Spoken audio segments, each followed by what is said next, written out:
Olá, eu desejo que você esteja bem. Eu me chamo Larissa e no vídeo de hoje nós vamos falar um pouco sobre as 4 necessidades básicas do ser humano. A referência que eu vou utilizar para falar sobre esse assunto é esse livro, que é o livro Acolhendo Sua Criança Interior, da Stephanie Stoll, e ela trouxe esse tema no capítulo 6.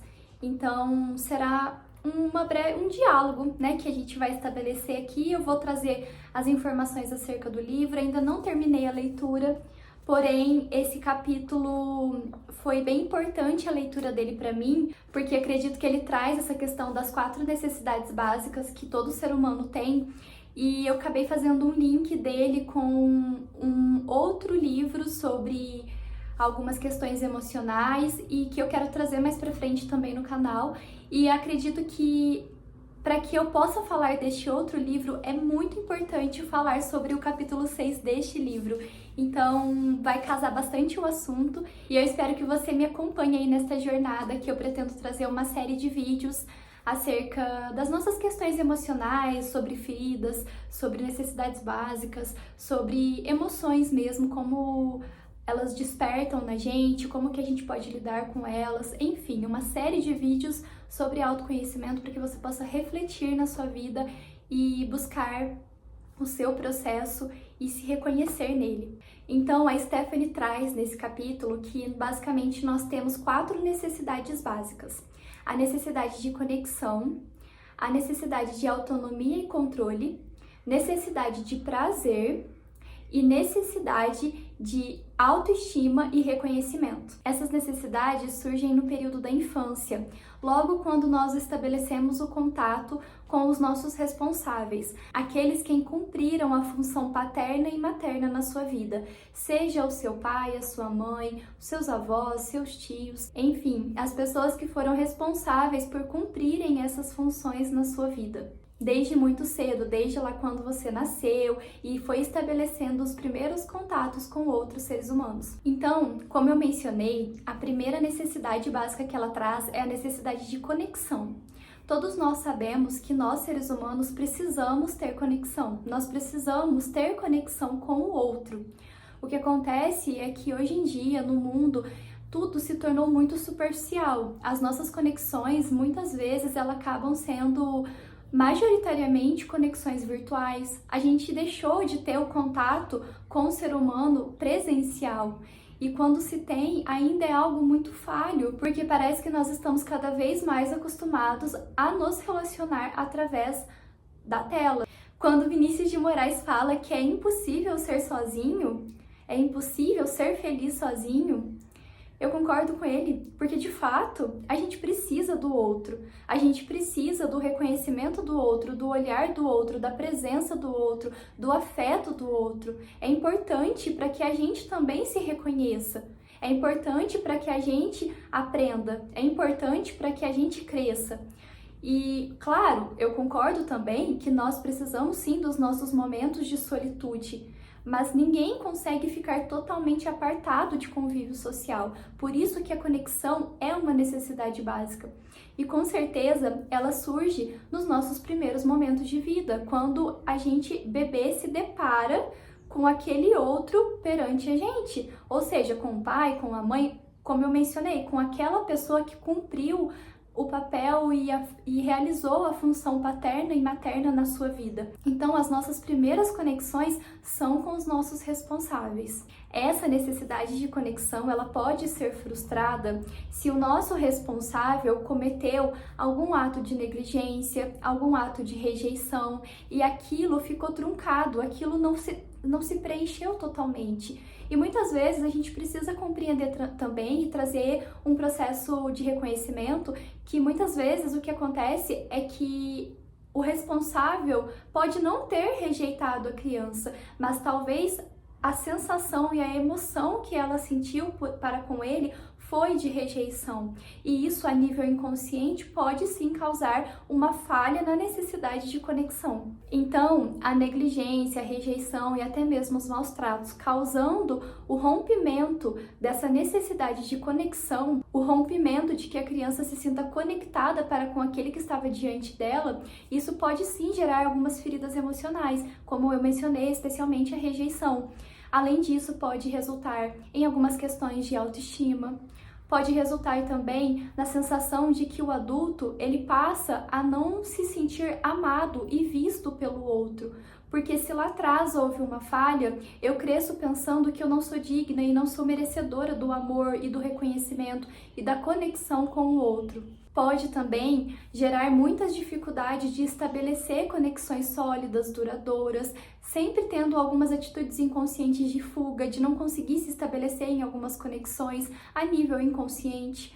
Podemos também apresentar algumas situações de, por exemplo, se lá atrás, nos primeiros momentos de vida, eu tive uma falha da necessidade de conexão, eu posso buscar no outro sempre uma conexão muito profunda, ou seja, eu posso desenvolver uma dependência emocional muito grande, porque se lá atrás houve uma falha, eu sempre vou buscar no outro para que ele preencha isso, mas de modo exagerado. Além de, obviamente, a gente poder pensar que a falha na necessidade de conexão pode sim resultar no adulto e até mesmo no adolescente algumas questões de adoecimentos mentais. Por isso a conexão é tão importante, porque além de ela resultar num processo de que através daquela conexão eu me sentir visto, eu me sentir reconhecido, eu me sentir amado, ela vai moldar toda a nossa base da nossa adolescência e especialmente também da nossa vida adulta, mas tudo começa lá atrás. A segunda necessidade básica que a autora traz é a necessidade de autonomia e controle. E ela basicamente menciona que autonomia equivale a controle e a controle equivale a segurança.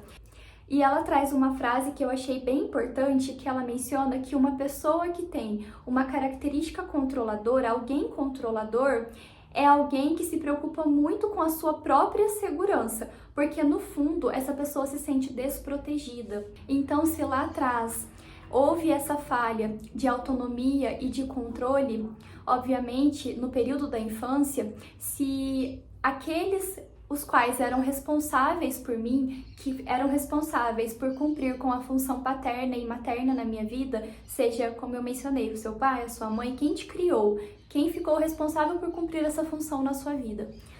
Então, se houve essa falha, como que pode haver a falha do controle e da autonomia? Vamos pensar em pais que são muito rígidos, pais que são super protetores. Hoje, o que a gente pode perceber na sociedade? Uma discrepância muito grande com relação à diferença gritante da forma que as gerações vêm sendo estabelecidas. Então vamos fugir rapidinho, mas não vamos fugir, vamos continuar no assunto, mas só para a gente pensar em uma coisa para a gente dar continuidade. Então vamos pensar nessa discrepância que nós temos com relação à criação como era lá atrás, como vem sendo hoje, enfim, um exemplo que eu quero dar. Por exemplo, a geração dos meus pais, que hoje estão na faixa de mais ou menos 50 anos, na criação deles, eles tinham pais extremamente rigorosos que exigiam que eles fossem trabalhar logo cedo para que pudesse ajudar dentro de casa, seja com o serviço da casa ou, por exemplo, a minha mãe conta que com 13 anos ela já ia colher café na lavoura com o meu avô. Então, era uma rigidez muito grande de se precisar cobrar a autonomia deles logo muito cedo. E, consequentemente, isso foi se tornando com que eles tivessem uma independência e uma autonomia maior, porque se desde cedo já era exigido isso para eles, eles se tornaram adultos com maior autonomia para poder realizar as coisas que eles precisavam na vida. Obviamente isso não é uma regra, mas é um exemplo que eu quero trazer. Por exemplo, se a gente pega a geração de hoje, muitas vezes a gente percebe que hoje, como muitos pais lá atrás foram criados de uma forma muito rígida, alguns estão trazendo um desequilíbrio na criação dos seus filhos, de modo que, poxa, se lá atrás eu tive uma criação muito rígida, muito rigorosa, Hoje eu dou uma afrouxada, literalmente. Eu afrouxo a criação dos meus filhos, permitindo que eles sejam livres demais e não tenham essa questão das regras, de poder compreender que algumas coisas precisam ter controle, que algumas coisas precisam sim de compromisso. E aí, o que acontece é que se há essa falha e uma liberdade total, nós vamos tendo adultos que vão sim ter grandes necessidades de estabelecer compromisso, de estabelecer compromisso para com o outro. Por outro lado, nós podemos ter também pais que são super protetores, que sabem que o mundo lá fora cobra, que sabem que lá fora nós precisamos ter disciplina, que nós precisamos ter compromisso, que nós temos regras e que de alguma forma o mundo lá fora pode machucar. E o que acontece? Se isso se torna um medo, eu vou criando a tendência de querer super proteger o meu filho. Eu quero que ele fique aqui, na forma de que eu protegendo ele aqui, lá fora ele não vai ser machucado. Mas isso acaba, de alguma forma, sendo um extremo também, porque é importante ter a compreensão de que se eu vou super proteger dentro de casa e eu não vou ensinar a autonomia, a liberdade, a independência, de alguma forma eu estou criando o meu filho para que ele continue sendo dependente de mim, para que ele continue tendo uma carga emocional para lidar com a resistência do mundo lá fora muito pequena, para que ele continue sempre precisando depender de mim para assumir as responsabilidades da vida dele. Porque se eu sempre super protegi e eu não falei para ele, olha, eu sei que você dá conta, eu sei que se você for lá para fora e que se você cair, você vai conseguir se levantar de alguma forma e que é importante que você aprenda a se levantar. Porque de fato lá fora pode ser que de alguma forma você caia, mas isso é o quê? São seus erros, que você possa aprender com eles, mas que você possa estar fortalecido para lidar com as questões de lá de fora. Mas se eu não estou fortalecido para lidar com as questões de lá de fora, eu sempre vou retornar para casa buscando a superproteção. Não consigo assumir que, ok, os meus erros foram meus. E além da dependência, com certeza, a falta de autonomia. A falta de autonomia para conseguir ir no supermercado fazer uma compra, para aprender a gerenciar suas próprias finanças. Porque se eu sempre dependo dos meus pais, dos meus familiares para pagarem as minhas contas, para me socorrerem com as minhas contas, eu vou crescer um adulto que eu não sei gerenciar as minhas finanças. Talvez eu tenha o dinheiro a todo momento, eu sei que eu posso gastar e que ele é inacabável, mas não, uma hora pode ser que falte. E aí como que eu vou lidar com esses recursos? Como que eu vou lidar com essas questões? Então, com certeza, é um grande desafio contemporâneo e eu acho que de sempre, a criação e o estabelecimento da necessidade de controle, de autonomia para com os filhos. Porque o equilíbrio é o que rege tudo isso. Eu gosto muito de uma analogia que eu aprendi com um psicólogo, que ele trouxe para mim, que é aquilo de segurar com uma mão e chacoalhar com a outra. E eu acredito que o controle e a autonomia se fala muito disso. E tem um termo também que eu quero até acrescentar aqui, que é da mãe suficientemente boa, que é do Winnicott, que é um psicanalista da escola inglesa, que fala da mãe suficientemente boa, que é aquela mãe que eu assemelho muito a isso, de segurar com uma mão e chacoalhar com a outra. A mãe suficientemente boa é só um termo, não diz respeito totalmente à mãe. Vamos pensar na função materna, mas também podemos associar a função paterna, eu acredito. E o que é isso? É você ser suficientemente bom, um responsável, um pai, uma mãe, aquele que cria suficientemente bom, é aquele que segura com uma mão e chacoalha com a outra. Porque se eu só passar a mão na cabeça, eu não tô ensinando lá fora. E se eu só chacoalhar demais, eu também tô sendo muito rígido, eu também tô dando muito chacoalhão. E não é assim, né? É o equilíbrio. Então, é um grande desafio. Mas para finalizar essa questão, né? Então, a segunda necessidade básica é a de autonomia, que é muito importante para que a gente estabeleça a nossa independência na vida. Ainda nesse tópico, a Stephanie ainda traz dois termos muito interessantes, que é do apego seguro e o apego inseguro. E como que eles podem influenciar na nossa capacidade de confiança. Basicamente, ela menciona que quando nós temos um apego seguro por parte daqueles que nos criaram, nós conseguimos ser adultos que conseguem estabelecer confiança para com o próximo com muito mais facilidade. Assim também com a nossa própria autoconfiança. O contrário, que seria o apego inseguro, seria uma dificuldade extrema de confiar e estabelecer conexão e confiança para com o outro. Porque se lá atrás o meu apego para com aquele foi inseguro, de alguma forma a minha conexão vai falhar e a minha confiança com o outro também vai falhar. Porque para que eu possa confiar no outro, eu preciso estabelecer uma conexão com ele. É muito difícil eu conseguir confiar em uma pessoa para que eu possa contar coisas profundas da minha vida se eu não estabeleço um mínimo de conexão para com ela. Então, esses dois termos também são bem importantes e cruciais para que a gente possa compreender essa necessidade básica, que é a necessidade também de conexão, bem como as outras, porque acredito que elas estão muito relacionadas. A terceira necessidade que a Stephanie traz é a necessidade de prazer. O prazer e o desprazer, eles estão intimamente relacionados com a nossa motivação para a vida, porque se eu sinto que, para mim, fazer atividade, por exemplo, fazer atividade física é prazeroso, logo eu fico motivada a fazer aquilo. Contudo, se para mim fazer atividade física é algo extremamente desprazeroso, eu não vou ter motivação nenhuma para realizar essa atividade. Por isso que ela traz essa conexão entre prazer e desprazer com a motivação. Ela também traz que quando nós aprendemos a regular as nossas sensações de prazer e desprazer, nós aprendemos também a lidar com as nossas frustrações, aprendemos a lidar com as nossas emoções, especialmente a raiva, ou seja, com os nossos impulsos na vida. E para a gente trazer um exemplo de como que essa necessidade pode ser falha, por exemplo, nós percebemos que alguns pais ou limitam demais, restringem demais o prazer, ou liberam demais o prazer. Então, isso com certeza tem um impacto na vida adulta.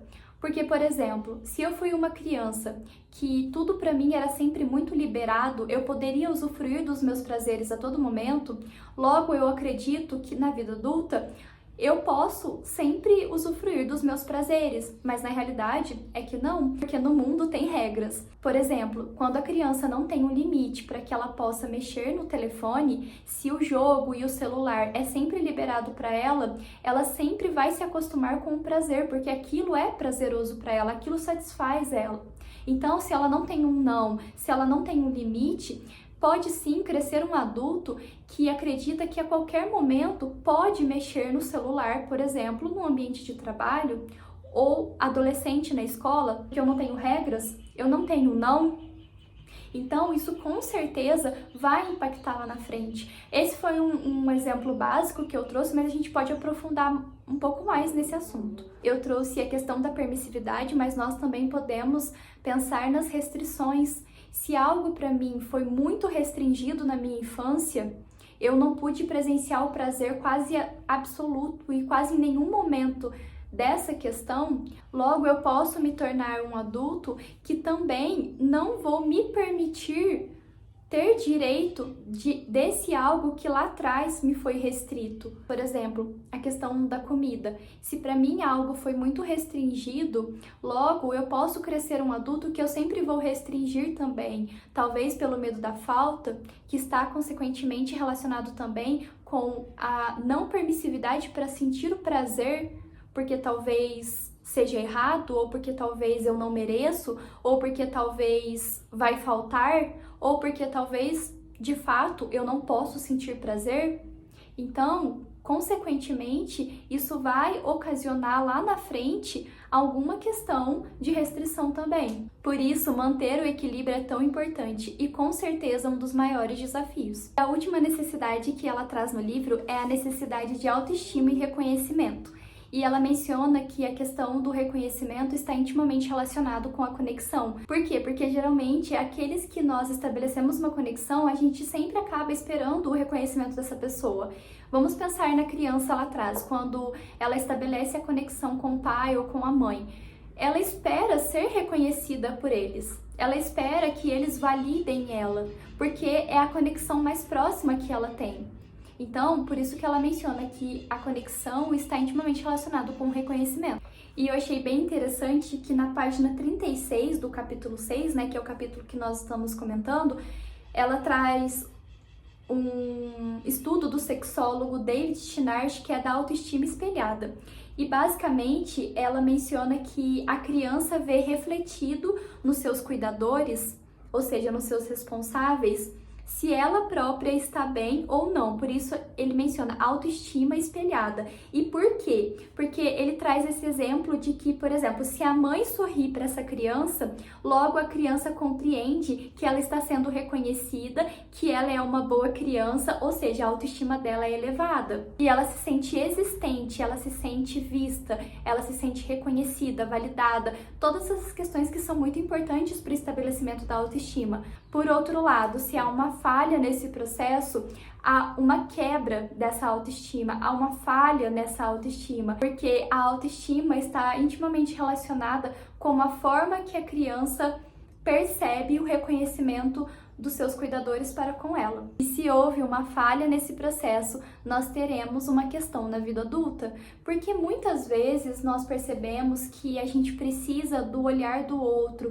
da validação do outro, do reconhecimento do outro, para que a nossa autoestima seja elevada, para que haja o nosso amor próprio, para que a gente consiga reconhecer as nossas potências, as nossas características, as nossas benfeitorias no mundo, enfim, a gente espera do outro que ele fale, olha, tudo bem, você não falhou, você foi boa, você venceu, você não frustrou, você não tá derrotada, você tá no topo. A gente precisa do outro, do olhar do outro, da fala do outro, da visão do outro, para que a gente se sinta visto, para que a gente se sinta reconhecido e pertencente ao mundo. Quando na realidade isso foi uma falha de momentos de lá de trás, mas que não significa que hoje você precise carregar isso na sua vida, porque a gente não precisa sempre estar à mercê do outro.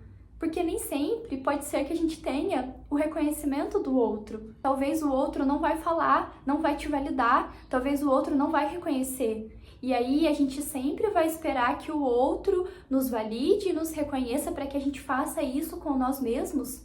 Não podemos colocar a nossa existência, o valor da nossa existência na visão do outro.